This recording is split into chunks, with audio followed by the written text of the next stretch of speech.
asalaamaaleykum mbokk yi déglu dal leen ak jàmm léegi képp ku bugg a tabax ab kër faw nga daal di uti ab autorisation boo xam ne it da nga ciy firndeel ne di nga daal di jëmbat ab garab autolikaay bii di Sud Quotidien moo ñu xamal ne démb njiitu réewum Sénégal di Macky Sall moom moo ko daal di xamle ci bés bi nga xam ne dañu ko doon jagleel wàllu garab ci bés boobu nga xam ne ñoo ngi ko doon màggale fa li nga xam ne moom mooy ca centre international de conférence Abdou Diouf nekk ca Diamniadio njiitu réew mi daal di ne xamle ne li ni mel moom dina ko daal di dëggal te it la mu ca séntu moom mooy fexe nag ba gàncax bi gën di law fii ci mim réew ndaxte gàncax bu bëri dina tax nag ba ñu mën a fàggandiku ci feebar yu bëri wante it dina tax nag ba lépp lu jublu ci wàllu xeex ga ñuy xeex jëmale ko ci wàllu érosion côtière ak tamit éolienne mu daal di nekk lu mucc ayib autolikaay bi di critique ne kon njiitu réew mi moom am na yaakaar torop nag ci sénégalais yi ngir ñu jàppale ko ci wàllu xeex boobu ndaxte nag fexe ba garab yi bëri nag fii ci biir réew mi daal loolu lu am solo la ci biir autolikaay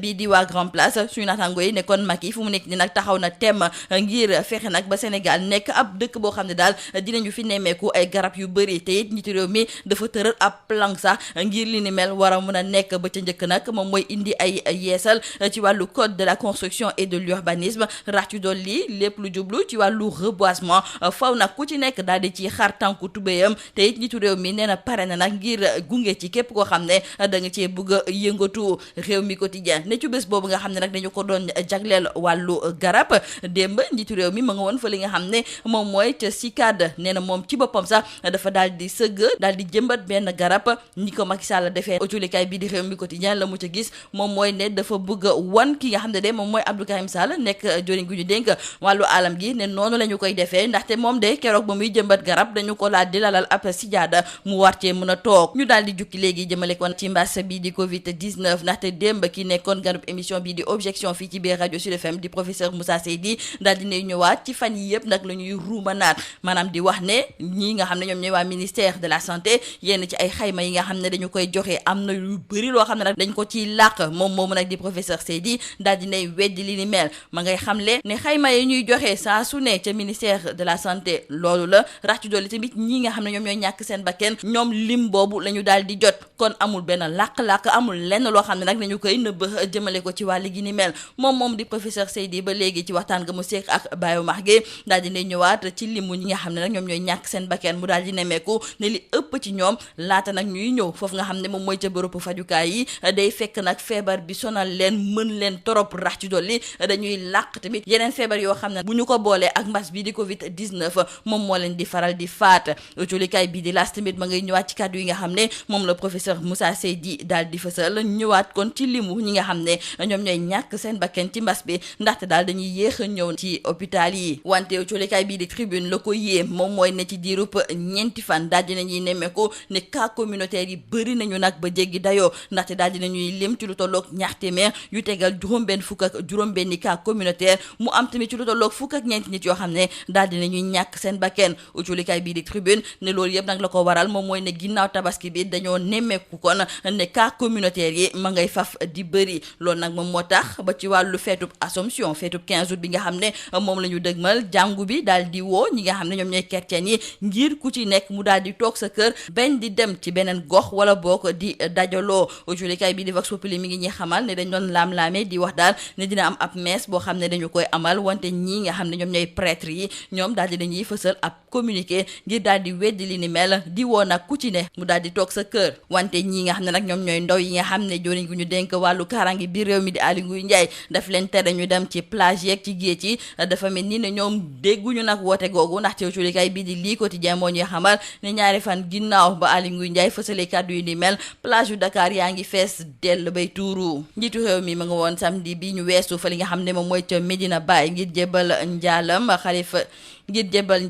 ngir jébbal njaalam ginnaaw génnub àddina xalif général bu Niassène di Cheikh Ahmed Tidiane Niass. Macky Sall daal di ñëwaat ci ay qualité dem si yàlla gi wante it ñëwaat ci ki nga xam ne moom moo ko fa wuutu di Cheikh Mouhamadou Mahi Niass moom moomu sax ba mu jëlee kaddu dafa daal di gërëm sant nag njiitu réew mi ci déplacement bi nga xam ne moom la def ñëw ba foofu nga xam ne moom mooy ca Medina Baye mu daal di ciy gis ne loolu day firndeel ne Macky ku leen jege la koo xam ne nag daf leen di bàyyi xel te it ma ngi koy ñaanal suñu borom jàppale ko nag ci bépp liggéey boo xam ne daal dina ko amal fi ci mim réew. lii moo nekkoon batulikat yi li gën a fës ci biir julikaay yi ñu leen di ñaanal njaxtalu bés ak jàmm. Mesdames et messieurs, bonjour. Désormais, pour se voir délivrer une autorisation de construire, il faut donner des garanties d'inclure le reboisement dans le projet de construction. C'est le chef de l'État Macky Sall qui l'a déclaré hier lors de la célébration de la journée nationale de l'arbre. Et nos confrères de Sud Quotidien nous expliquent que selon le chef de l'État Macky Sall, c'est un événement qui a été instauré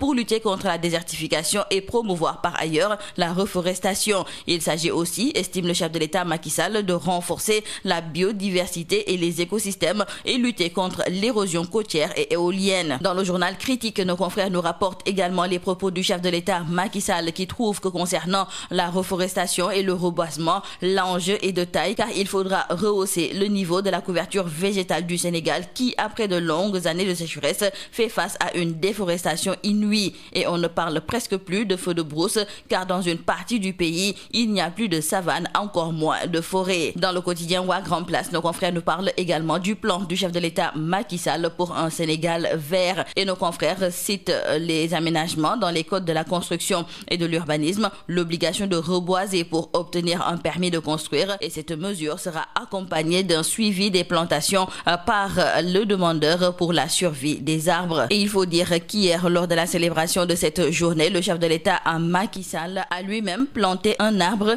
genou au sol. Macky Sall a enfui les racines de l'arbre et ses mains sous terre pour lancer cette journée. Et selon nos confrères de Rewmi Quotidien, c'est une leçon d'humilité ainsi donnée au ministre de l'Environnement Abdou Karim Sall qui, il y a un an, reboisait un plan les pieds sur un tapis. Parlons à présent de la Covid-19 car beaucoup de gens douteraient de la véracité des chiffres que publie le ministère de la Santé et de l'Action sociale relatifs à la pandémie de la Covid-19. Sauf que pour le chef du service des maladies infectieuses de l'hôpital Fann, le professeur Seydi, ces chiffres sont fiables et les services d'Abdoulaye Diouf Sarr ne cachent rien du nombre de personnes infectées, tout comme de celui des décès de la Covid-19. Le professeur Moussa Seydi était l'invité de l'émission Objection de la radio Sud FM et il a laissé entendre qu'il n'y a pas de cachotterie du ministère de la Santé en ce qui concerne le nombre de cas et le nombre de décès. Toujours dans l'émission Objection, le professeur Seydi a soulevé le dépistage uniquement des personnes malades et des contacts et à son avis, il y aura toujours des personnes contacts peut-être asymptomatiques qu'on aura oublié de détecter et le plus souvent, si on ne dépiste que les malades, on passe à côté d'un grand nombre de cas parce qu'il y a beaucoup de personnes asymptomatiques. Et à noter que malgré la forte propagation de la pandémie dans le pays, le professeur Moussa Seydi, nous disent nos confrères de Sud Quotidien, reste zen ou du moins il dit rester serein. En effet, l'invité du journaliste Baye Omar Gueye dira en tant que praticien, il est serein, mais il pense que dire la situation est sérieuse lui conviendrait mieux. Dans le quotidien LAS, nos confrères reprennent également les propos de l'invité de l'émission Objection sur Sud FM et le professeur Seydi, se prononçant sur le profil des décès, a laissé entendre que 85% des malades décédés de Covid-19 arrivent à l'hôpital à un stade tardif. 2/3 d'entre eux avaient au moins 2 comorbidités et 80% étaient âgés de plus de 60 ans. Cependant, nos confrères du journal Tribune se sont penchés sur les cas communautaires enregistrés en 4 jours. Ils se chiffrent à 266 cas et nos confrères du journal Tribune nous parlent déjà d'explosion des contaminations après la fête du mouton. Mais pour ce qui est de la fête de l'Assomption prévue le 15 août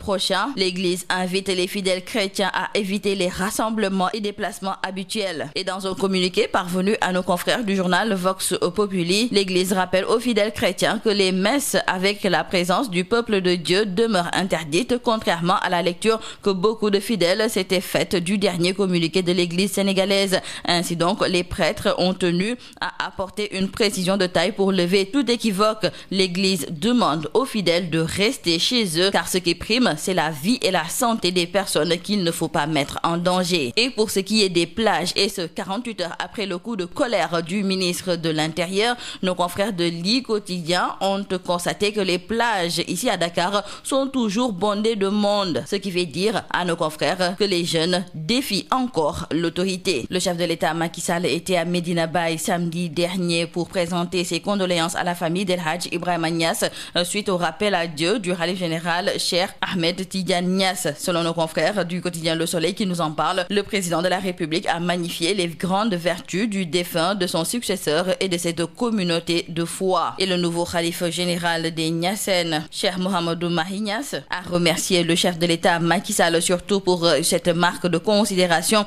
à l'égard de la cité religieuse. Et selon lui, la présence du chef de l'État Macky Sall à Médina Baye montre qu'il privilégie la proximité avec son peuple et il prie que le bon Dieu l'aide à accomplir ses missions. C'est tout à vos journaux et très bonne lecture.